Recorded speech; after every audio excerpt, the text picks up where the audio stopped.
22 ans, je suis coucheur sous-marin. Senior Fontaine, c'est Prodigious. J'ai gagné la Web Cup en 2018. Et les organisateurs du Web Cup vont me connaître bien parce qu'on était ensemble à Mayotte, à Cyclone Belnac Lascade en 2019.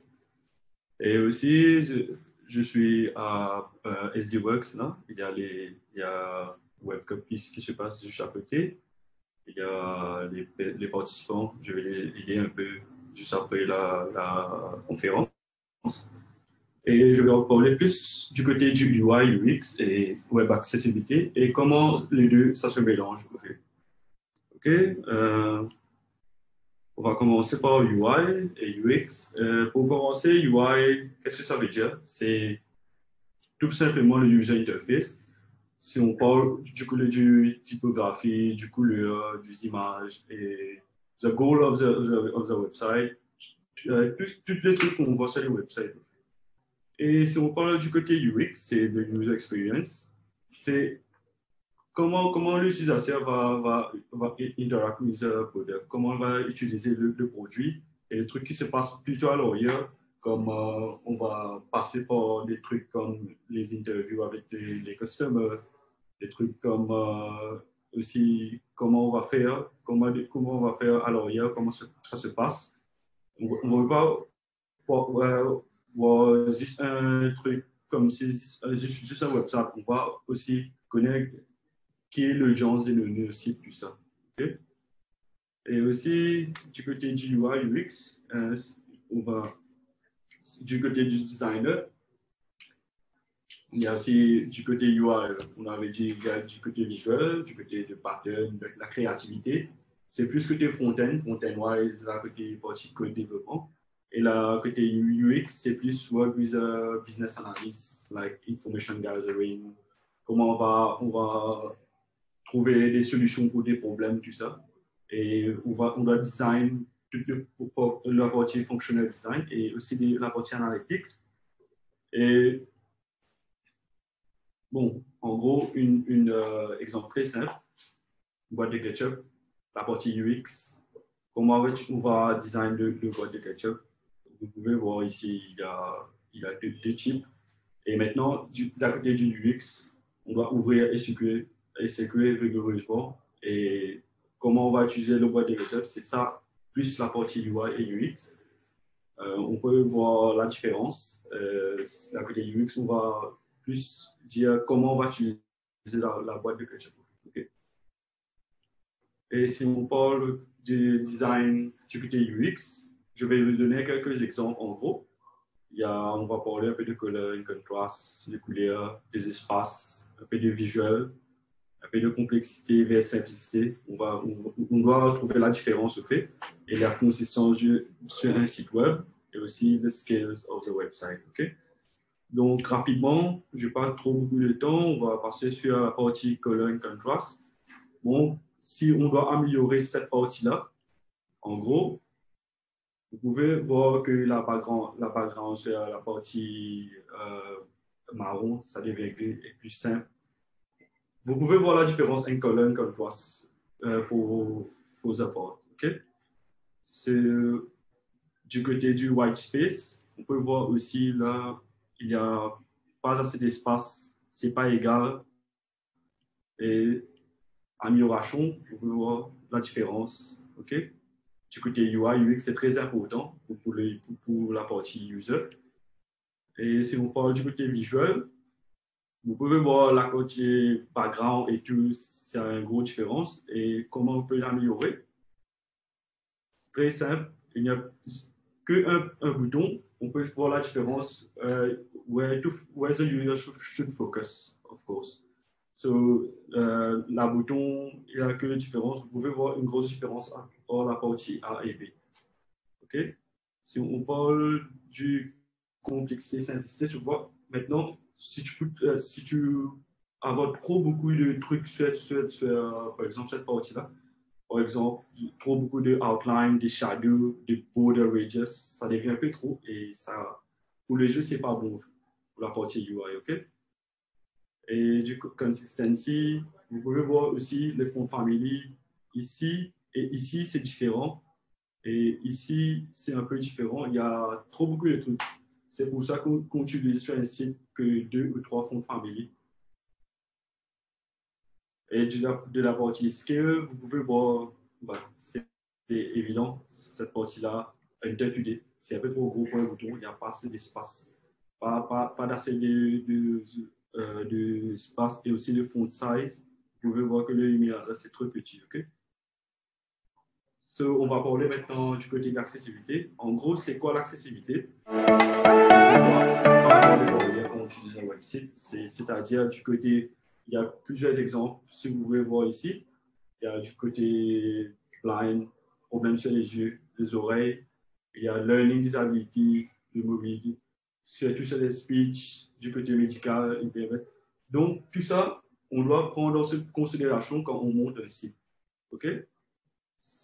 Ça, c'est les guidelines qu'on va suivre en gros pour la partie accessibilité. Il y a perseverable, operable, understable et robust. On va passer sur chaque partie du côté d'accessibilité.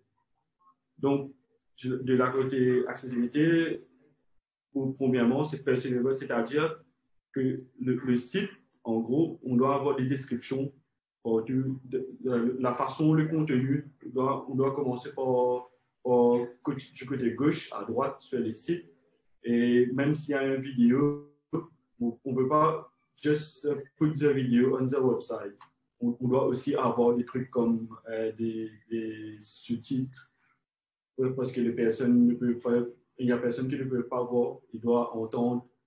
Il y a des personnes qui ne peuvent pas entendre, ils doivent lire sur la partie subtitle, tout ça. Et n'utilisez jamais du poulet pour convey information on the website because it tends to be a bit complex. Et du côté operable, il y a des personnes qui ne peuvent pas utiliser de mouse, de keyboard. On doit considérer tout ça. Il y a la partie web browser, keyboard support. Donc, si, par exemple, une personne ne peut pas utiliser le mouse, il doit avoir le truc, je ne sais pas si vous savez, le Shift Tab. On peut naviguer un site sur la partie Shift Tab. Et j'ai remarqué aussi que WebCup, maintenant, c'est 20% sur la partie accessibilité. Donc, on doit considérer tout ça maintenant quand on monte un site web. Et du côté understandable, c'est plus côté error checking. Donc, la façon de la navigation, si vous utilisez une navigation comme breadcrumb, il doit avoir le step et il peut retourner en arrière. Et aussi, consistency of the page. Donc, s'il y a, par exemple, des components qui sont shared, il y a la partie, par exemple, header, footer, ça doit share around the website. On ne veut pas voir comme si le homepage, il y a une certaine façon, et la partie, disons, le page produit, c'est différent. On doit payer dans le site. OK? Il doit avoir cette consistency around the website. Et du côté du Ruby, c'est plus côté le tools qu'il y a. Il y a Lighthouse, la partie, s'il y a des validation tools. On peut voir tout ça il y a toutes les Google Extensions maintenant. Et si on part un peu sur URL Rules, on va partir sur la partie, vous savez, HTML5 maintenant, il y a la partie, il n'y a pas que div, il y a aussi la partie où vous pouvez être, je ne sais pas, navigation, le banner, il y a le tag comme le balise comme footer. On doit construire tout ça sur la partie assistive technologie. Okay? Il y a, vous savez, sur Mac, on a aussi pour voice record, pour voice recognition. Il y a toutes les assistive technologies sur toute la partie accessibilité maintenant. Et maintenant, on va parler maintenant plus côté comment UI, UX et accessibilité, ça mélange ensemble pour permettre de mieux avoir une meilleure website. Okay? Donc, si on parle de, par exemple, le site elle-même, en lui, on ne peut pas avoir des trucs comme 500 pixels en haut. Il y a des 250, on doit utiliser comme des pourcentages. Et en bas, si on a, disons, on a trois blocs, on on doit avoir, disons, 33,3%, 33,3%. On va tout le temps utiliser le truc de pourcentage et pas des fixed pixels. Et aussi, c'est pas bien pour la setup, because there will be an overflow of information, and it will not be okay. Et parle aussi du contraste et du background. Tout le temps le background doit être, disons, le background, si c'est blanc, le port devant doit être noir, parce qu'on doit différencier entre le background et le port devant. Okay? C'est un exemple du bad contrast, because the text is black and the background also is black. Donc, noir sur noir, c'est pas bien. Et ça, c'est un exemple d'un bon site accessible. Et en termes de color blindness, vous savez, il y a 4,5% des personnes sur le monde qui a des problèmes de color vision deficiency, il y a tous ces trucs-là.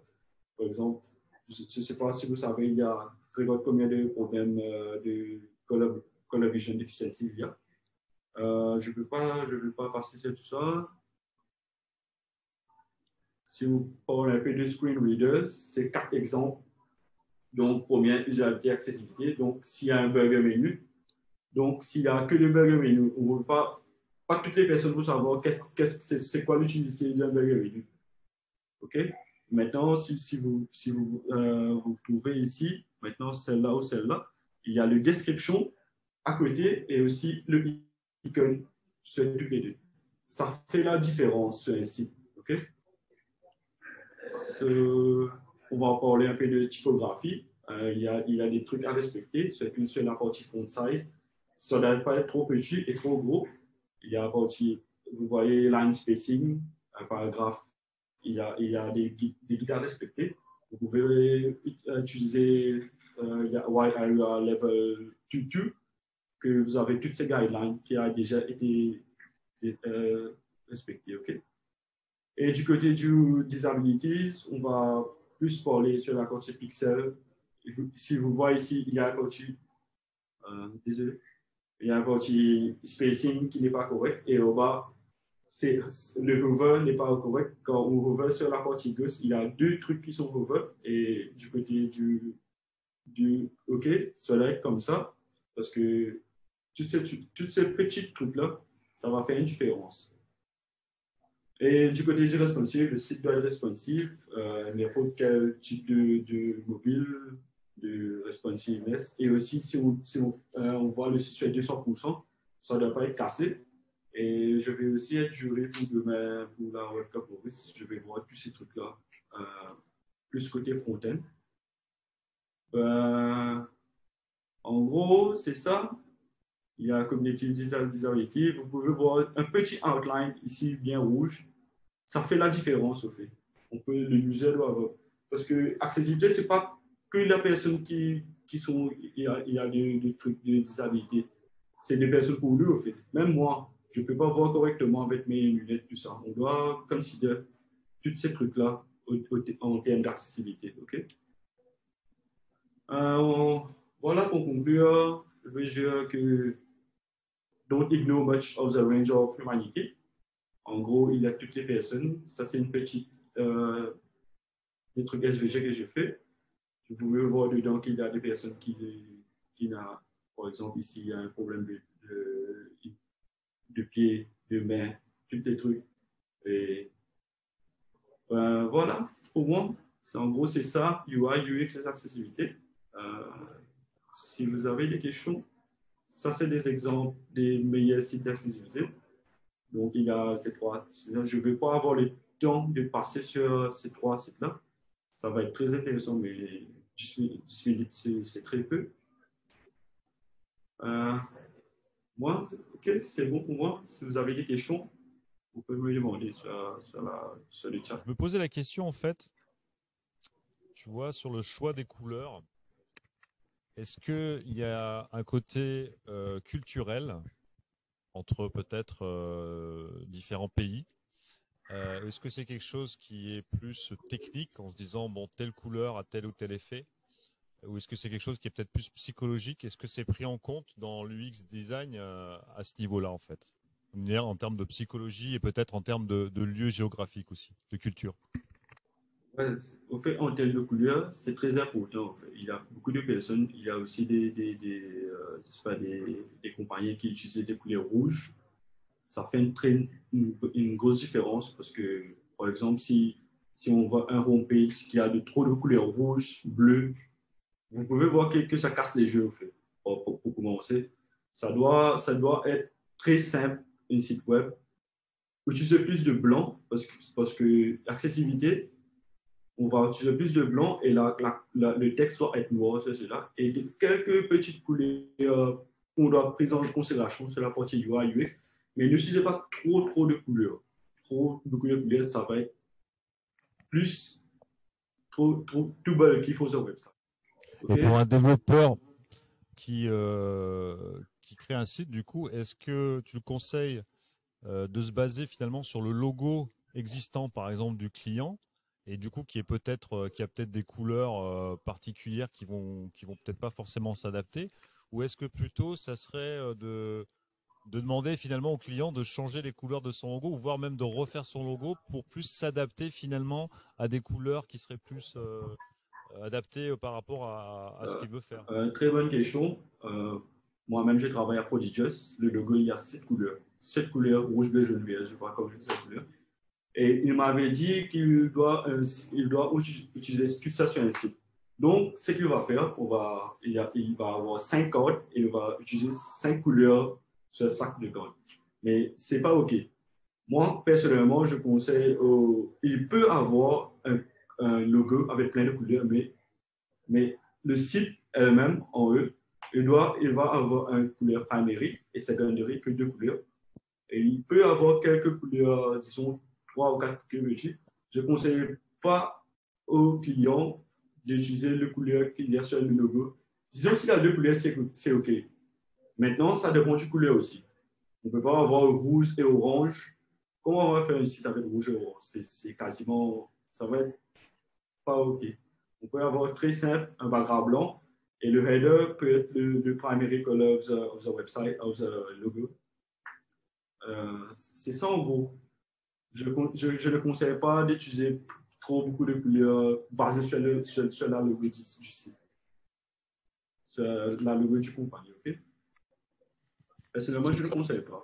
Parce que la partie d'accessibilité, ça va être un gros problème. Et de nos jours, l'accessibilité, c'est le truc qu'on va utiliser plus sur les sites. Ok. Bah écoute, merci pour cette réponse. Alors, j'ai une question donc sur le chat. Comment gères-tu les Yes. demandes des clients en UX pour que ça ne parte pas dans tous les sens? Et comment tu fais pour avoir le rapport entre le front et le back pour que ça soit user-friendly sans qu'il y ait de conflit? Alors, il y a deux questions en une. Je dirais que la première, c'est en fait, les demandes des clients pour pas que ça parte dans tous les sens. Comment dire non à un client? Oui, comment dire non à un client qui veut peut-être un gros rose sur son site alors que ça va pas du tout, par exemple? Alors, comment gérer un client? Ça, c'est une très bonne question. Au fait, si on va, disons, moi, je parle au client, je montre la partie accessibilité. Bon, ça, c'est pas OK, ça, c'est pas OK. Le client doit être content parce que de nos jours, accessibilité, c'est le truc. Si le client a envie de faire son site doit être accessible, il doit être d'accord parce que le développeur sait comment faire, pas faire le site accessible. Maintenant, si le client ne veut pas un site accessible, c'est impossible parce que comment je vais lui montrer des points, comment on va faire le site très accessible avec moins de couleurs et moins de trucs. Ben, je ne sais pas si j'ai répondu à ta question, mais ça dépend du client et comment tu vas aborder les points, comment tu vas aborder les points accessibles et comment ça va être plus augmenter l'audience sur le site. On doit le convaincre sur cela parce que si un site, toutes les personnes de tous les âges peuvent l'utiliser, ben, c'est ça. C'est ça qu'il veut, là, un site web where everyone can use a website. Et la deuxième partie de la question, c'était le rapport entre le front et le back pour que ça soit user-friendly. Alors, sans qu'il y ait de conflit, je comprends. un peu sans conflit entre les différentes équipes qui vont travailler sur le front et celles qui vont travailler sur le back. Ah, d'accord, c'était sous ce sens-là, d'accord. J'avais pas bien compris la question, désolé. Ouais, ça, au côté du front et du back. Bon, du côté du front, ça doit être bien discuté avec le back. Moi, j'ai plus utilisé comme Vue.js et React. Je demande au back quel truc j'ai besoin pour la partie front. Et moi, quand je monte le maquette, ça doit être accessible et joli et tout. Et de la partie back-end, c'est pas vraiment c'est pas vraiment relié à du parti du conflit comme accessibilité, parce que c'est plutôt le front-end qui doit être fait, qu'on doit faire plus accessible. Donc, ça doit être une bonne communication et plus utiliser un API comme le back-end va donner tous les détails sur cela et on va que utiliser sur les nouveaux frameworks comme Vue.js, comme React, comme Angular.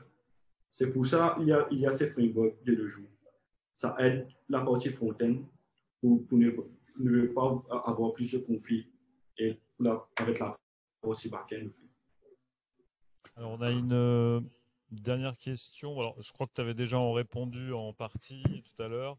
Un bon site se compose de combien de couleurs au maximum, ou bien peut-on mettre autant de couleurs qu'on veut? J'ai déjà répondu à cela. Donc, mainly primary color, the main color of the website. Secondary color.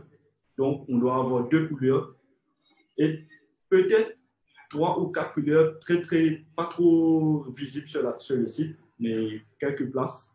Mais plus primary, secondary, 2 couleurs.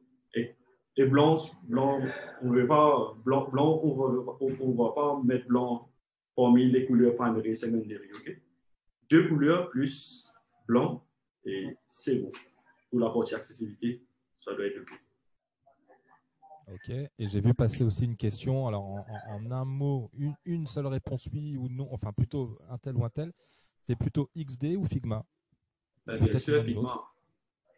Figma, bien sûr, parce que Figma, premier, c'est cadeau et c'est user-friendly.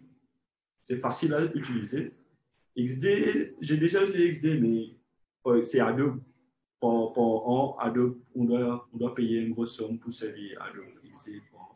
Mais Figma, il y a tout sur Figma. Moi, j'utilise toutes mes UI, je fais sur Figma.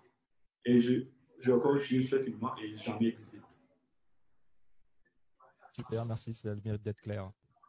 Merci à toi, merci beaucoup.